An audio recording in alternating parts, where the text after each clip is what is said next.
Hi everyone, in this video we're going to look at training the day after your race. Now we're going to be looking predominantly at 5k up to half marathon at this. If you're doing 20 miles on a marathon, you're probably going to be not running the next day, ideally shouldn't be. You might do a little bit of light cardio or some walking. That would be about it. Or some yoga, stretching, things like that as well. 5k, 10k, 10 miles half marathon, or 5 miles as well.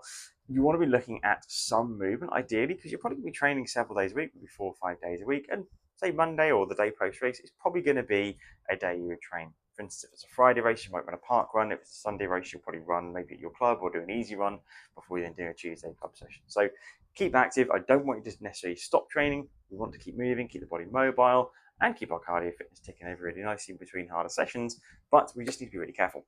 So a 5k, you can probably run the next day, no problem really. Wouldn't push a hard session, just a more moderate session or just a nice easy run, but probably a little bit longer on the easy run spectrum. So if your typical easy run is say 6 miles, you can probably do 5 or 6, no problem. Depends again if you did a warm up and obviously hopefully a good long cool down of some sort to loosen the body and kind of return things back to a natural state, as well as getting that cardio benefit as well. 10k, 10 miles, half marathon, much harder distances. 10k because it's so intense and you're going to be working really hard and there's going to be a lot of muscle damage and the intensity of that. 10 miles, half marathon, just the nervous system as much as anything else. You probably have some DOMs, a bit of muscle soreness and that tissue damage as well.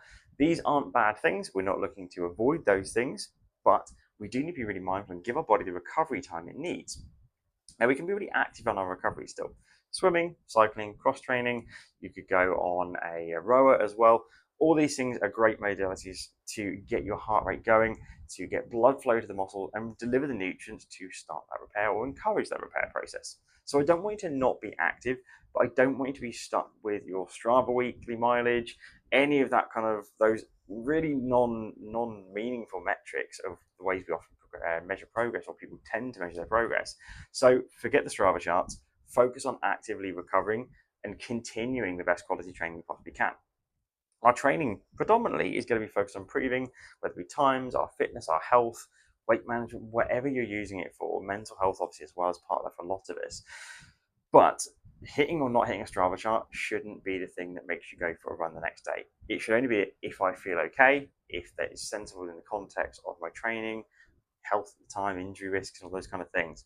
But if it isn't, then do something else. Go for a swim, jump on the bike, go on the rower, go on the cross train, do something to keep yourself going. I'm massively in favor of that.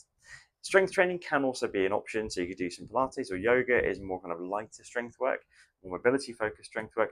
But you could do some strength training. Maybe focus on your core and upper body a little bit more, focus on postural work. But you could even do mobility based exercise for strength as well. Things like weighted variations of the world's greatest stretch. You could do some Y pulls with a band, work on that upper body mobility and core strength. You could do some Bulgarian split squats with body weight, but working on a long stance where you're trying to open hip flexors and quads, just going really movement focused rather than depth heavy resistance. Do shorter sets and fewer of them, and that could be a really good option as well.